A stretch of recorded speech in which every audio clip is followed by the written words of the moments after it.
Hello and welcome back to yet another episode of Marvelous Videos. For all the Stephen King fans out there, we have another origin video for one such character from the Dark Tower series without whom a huge part of the events wouldn't have been possible. It's none other than Mia. Stephen King's attention to detail has given this character a much-needed depth. Despite that, he's also left us in confusion about several stages of her life. Where did she come from? Why did she possess one of our main protagonists? Could she have done things differently? Well, don't worry, we're here to answer all these questions and more. In today's video, we're going to explore all the details regarding Mia's life that spreads across several books in the series, but before we get into our exploration, we have a very small request.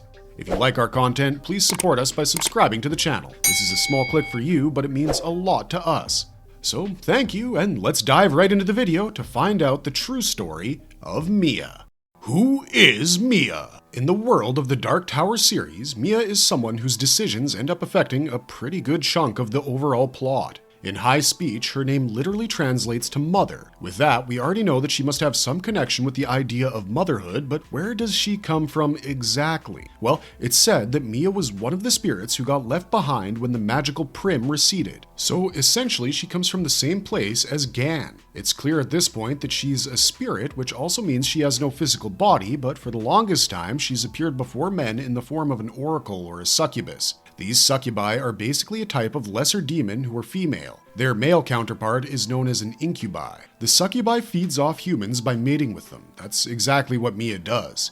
She's kind of a sexual vampire or a formless lust demon who sleeps with men, and it always ends in their deaths. In fact, she was the one who caused the death of Amos de Pape, brother of the big coffin hunter Roy de Pape. But how exactly does she fit into the main narrative of the Dark Tower series? Well, it has something to do with Susannah Dean, one of the main protagonists in the series, and a member of Roland's quartet, so let's dive further into her story.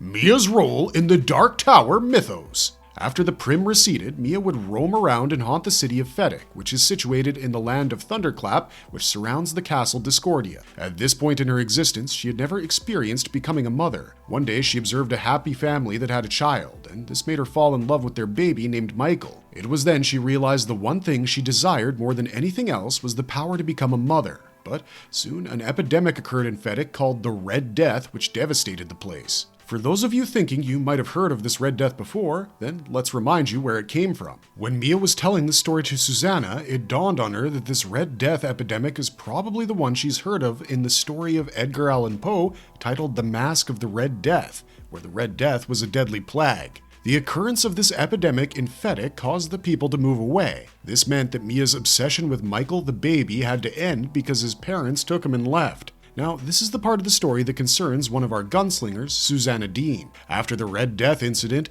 Mia was left all alone with one desire in her heart, to become a mother. So, Walter Paddock, whom we know as the Man in Black, offered Mia a Faustian bargain. For those of you who might be confused, a Faustian bargain is a pact where a person has to give up something of great personal value, or their soul, in exchange for something they want. Now, Mia came to the world that Gan created after the Prim receded. This means that she has been around for a very long period of time. She's obviously immortal because she's a spirit, so Walter asks her to give up her immortality, and in exchange, he'll make sure that she gets a baby and becomes a mother. Robin Firth, an American author, tells us in his book Stephen King's The Dark Tower, A Complete Concordance, that all elemental beings in King's multiverse are sterile, and that's the reason why Mia cannot conceive. But if she actually receives a physical body, then she can certainly act as a surrogate and carry to term. After the deal was made, the process, which is known as the becoming, began. If you've read another short work by Stephen King titled The Tommyknockers, then you might be familiar with this term. In that book,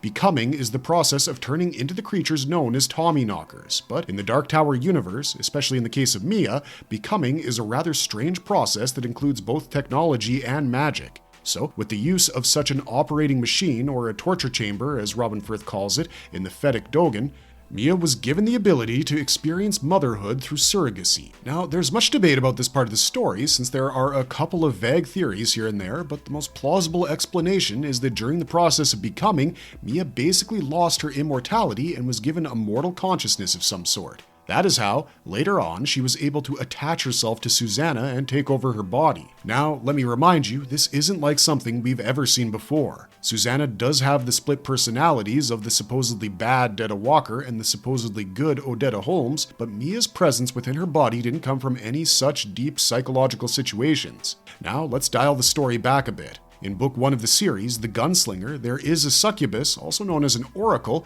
who tries to seduce our protagonist, Roland Deschain. This succubus appeared before him as a beautiful spirit and offered to tell him things about his fate and his journey to the Dark Tower in exchange for some intimate activities. So of course, Roland ends up sleeping with the spirit. In the third book of the series, The Wastelands, the quartet is posed with yet another difficult situation. They have to figure out a way to draw or pull Jake out of 1977 through a speaking circle, which is basically a monument that kind of looks like Stonehenge. The catch here is that the monument is inhabited by a speaking demon, so Susannah has to make sure that the demon stays distracted while the others draw Jake out. The distraction ended up in the speaking demon mating with Susannah. Now, there are once again a couple of speculations about this part of the story. You might be thinking that the spirit who mated with Roland in Book 1 and the one who mated with Susannah in Book 3 are the same, and it's Mia, but it's never explicitly stated. In fact, later in the story, Mia narrates these incidents to Susannah and makes us believe that it was, in fact, her in both scenarios, but she eventually confesses to having lied about it, simply because she wanted the child to actually be related to her. A popular theory about this part of Mia's life is that since they're all demon elementals, maybe they're all connected somehow.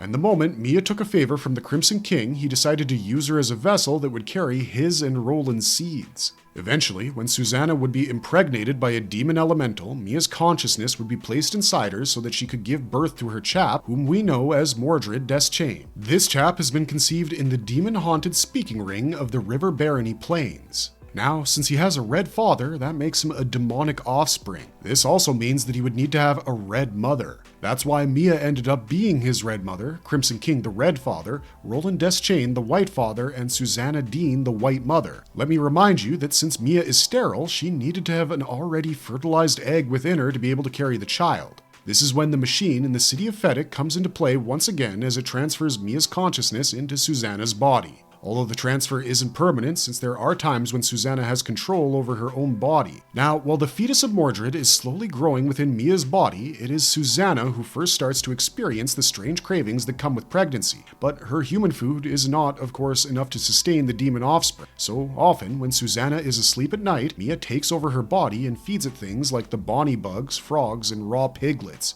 She knows that these are the kinds of food that Susannah would not be able to stomach if she were awake, but Mia has to make sure to look after the baby as best she can, since that's her sole purpose. Despite these cravings, it was not Susannah, but Mia who was actually showing outward signs of being pregnant. As time went by, Mia would frequently hijack Susannah's body, and just like Detta Walker, it looked like the longer Mia was in charge, the more control time she began to desire. Towards the end of the 5th book, Wolves of the Kala, Mia once again possesses Susannah and, using the doorway cave, goes to New York in the year 1999. So basically, Susannah went missing when Roland and his quartet were out having a gala time after successfully beating and gaining victory over all the wolves. In the 6th book, Song of Susannah, after reaching New York, Mia and Susannah wait in a hotel room for more information since it looks like it's about time that Mia has to give birth. While they're in the hotel, Mia is able to speak to Susannah in their dreams. This is when she narrates her story to Susannah and explains everything about what she has to do.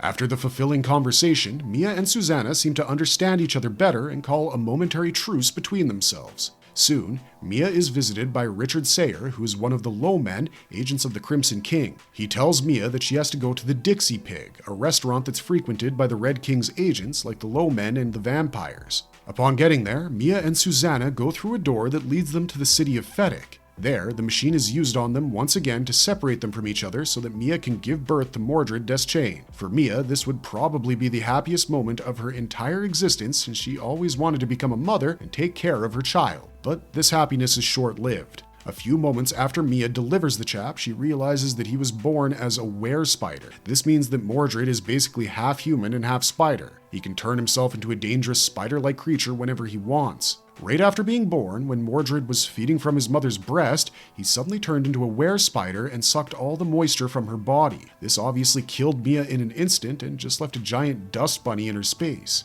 She truly got the worst end of the deal because she sacrificed so much to be able to raise her own baby, and she only got to experience it for a few seconds before her own child led to her demise. I mean, that might be one of the most unhappy and miserable endings to someone's life that we've ever heard. Is Mia a powerful spirit? Well, we already know one of her supposed powers that comes from her being a succubus.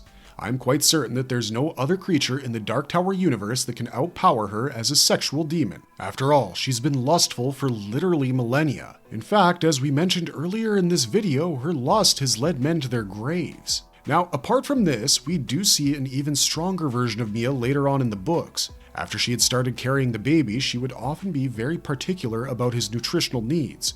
So, one time, in her dream state, where she is in Castle Discordia, Mia stumbles upon Mr. Rat. He was about to have his dinner, which looked like a delicious roasted suckling pig, although in a sudden instant, it seemed to resemble a human baby. Nevertheless, Mia wanted that dinner to feed herself so that the baby could get some real food, so she ended up in a battle with him despite the fact that Mr. Rat is the size of a tomcat, and Mia was able to kill him. This clearly means that when she goes after what she desperately wants, she can turn into an aggressive fighter. A rather fun detail about this incident is that there exists a twinner of Mr. Rat in the Midworld, just like most of the things in the Dark Tower multiverse. Now, guess who killed this rat? It was none other than Susannah Dean. I guess the two women do have a couple of things in common with each other, after all.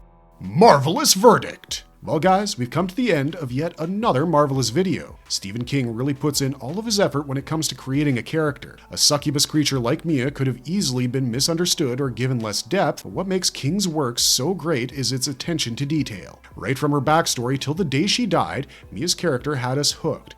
But would you have thought that a sexual demon could be given such an emotional life and journey? Well, we don't know about you, but we definitely wish she had a different ending, but then again, people have to die in this universe for the story to progress. I guess Mordred, being the one to kill his own mother, also gives some depth to his characters. So what are your thoughts on Mia the Succubus? Did you find her character to be of crucial importance in the story? What theories do you have about her being the Red Mother of Mordred Deschain? Do you think she could have been given a different ending? And what else from the world of the Dark Tower series would you like us to explore? Let us know all about it in the comments down below, and if you like this video, don't forget to hit that like and subscribe button on your way out. It means the world to us when you help us grow. Until next time guys, thanks for watching, stay safe out there, and have a marvelous day.